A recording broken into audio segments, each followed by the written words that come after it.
नमस्कार साथियों। हमने इससे पहले जो टॉपिक था उसमें हमने पढ़ा था प्रकृति के मूल बल। प्रकृति के 4 मूल बल हैं: गुरुत्वीय बल, विद्युत चुंबकीय बल, दुर्बल बल और नाभिकीय बल। 4 में हमने 2 बलों पर तो हमने पढ़ा है, गुरुत्वीय बल क्या है और विद्युत चुंबकीय बल क्या है। अब हम पढ़ेंगे दुर्बल बल। दुर्बल बल क्या है और ये कहां पर लगता है, किस किस क्रिया में दुर्बल बल लगता है, इसको हम समझेंगे।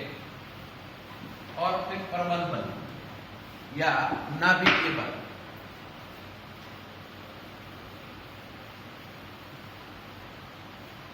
दुर्बल बल,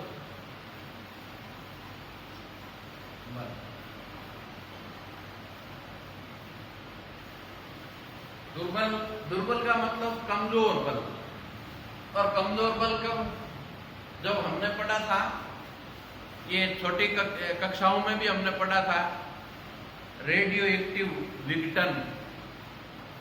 यानी कुछ एक पदार्थ ऐसे पदार्थ हैं जो स्वतः विघटित होते हैं, और स्वतः विघटित होते हैं तो कुछ कणों का निस्तारण करते हैं, कुछ कणों को बाहर निकालते हैं रेडिएशन के रूप में।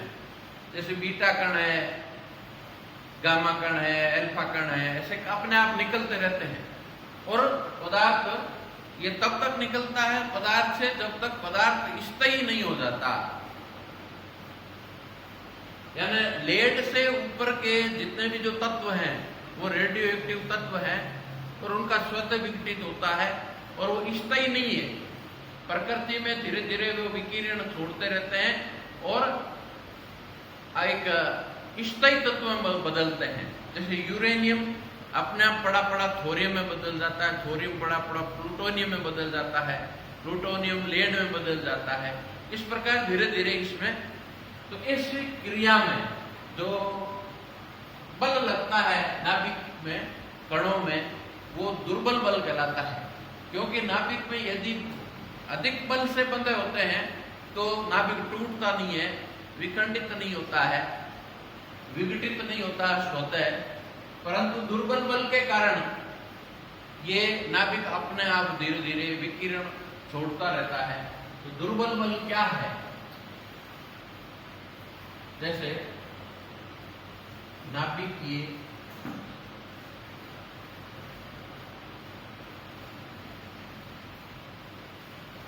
विघटन में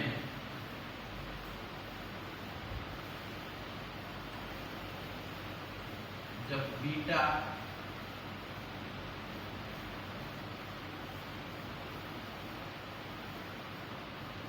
कण के साथ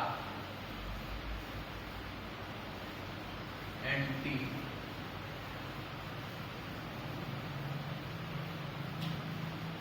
न्यूट्रिनो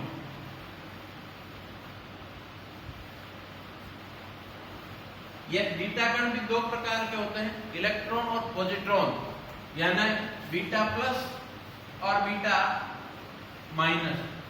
तो एक में एंटी न्यूट्रिनो, जिसको हम ऐसे लिखते हैं एंटी न्यूट्रिनो को, और न्यूट्रिनो को ऐसे लिखते हैं।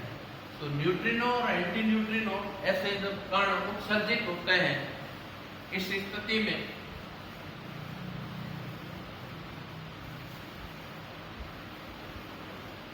उत्सर्जित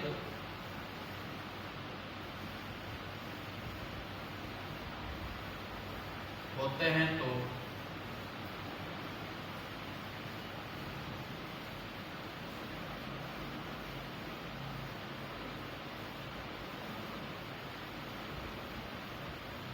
नाभिकीय कणों के मध्य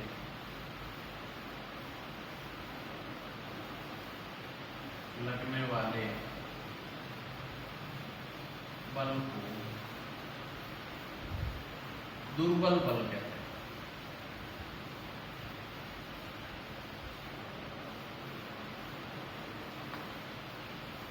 अब नाभिक से बीटा पॉजिट्रॉन उत्सर्जित होगा या इलेक्ट्रॉन उत्सर्जित होगा, यानी बीटा प्लस या बीटा नेगेटिव, और इस होता है तो इसके साथ में न्यूट्रिनो या एंटी न्यूट्रिनो उत्पन्न होता है। बीटा कण के साथ एंटी न्यूट्रिनो व न्यूट्रिनो भी लिख सकते हैं, न्यूट्रिनो।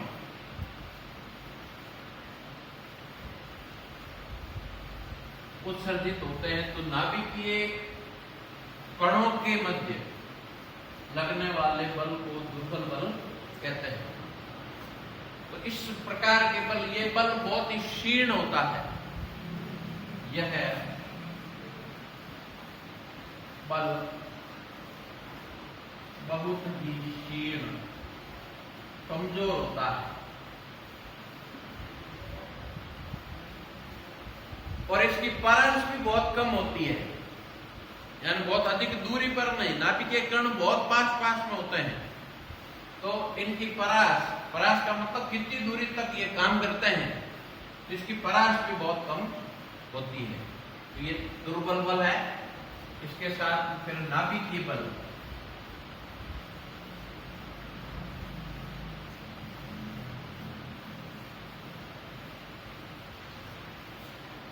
नाभिक के अंदर जो कण होते हैं, जिसे हम न्यूट्रॉन और प्रोटॉन कहते हैं, जिसे न्यूक्लियॉन भी कहते हैं संयुक्त रूप से। तो नाभिक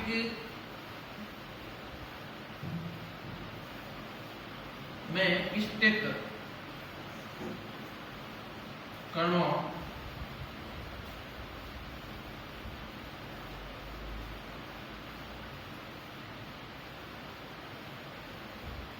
न्यूक्लियॉन के मध्य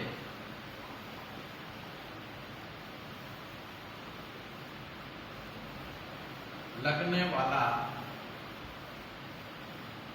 बल नाभिकीय बल कहलाता है।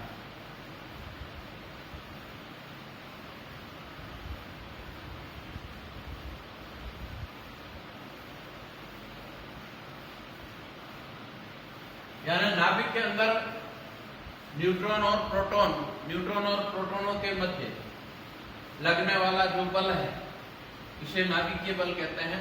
यह बहुत प्रबल बल होता है, अन्यथा प्रबल बल नहीं होता तो नाभिक बदल जाता, दूसरे नाभिक में बदल जाता। और ये इसकी परास है, इसकी परास बहुत कम होती है, क्योंकि यह नाभिक में होता है। और नाभिक का आकार हमने पढ़ा है 10 की घात -14 या 10 की घात -15 मीटर की कोटि का होता है, और उसके अंदर ये कण स्थित होते हैं, तो इनकी परास बहुत कम होती है। और लेकिन ये बहुत प्रबल बल होता है, नाभिक को टूटने नहीं देता है, बिखरने नहीं देता है। तो इसकी परास इस प्रकार हमने तो नाभिक की जो प्रकृति के मूल बल पढ़े हैं 4, उसमें पहला गुरुत्वीय बल।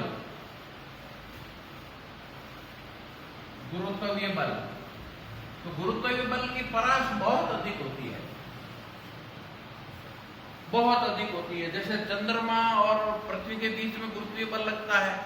चंद्रमा पृथ्वी से 3 लाख किलोमीटर दूर है। सूर्य और पृथ्वी के बीच में ये गुरुत्वीय बल लगता है, और इसके कारण हमने पढ़ा हुआ जैसे ज्वार भाटा भी गुरुत्वीय बल के कारण आता है। यानी सूर्य पृथ्वी को अपनी ओर खींचता है, पर इसकी जो दूरी है वो है लगभग 15 करोड़ किलोमीटर सूर्य और पृथ्वी के बीच की। तो इतनी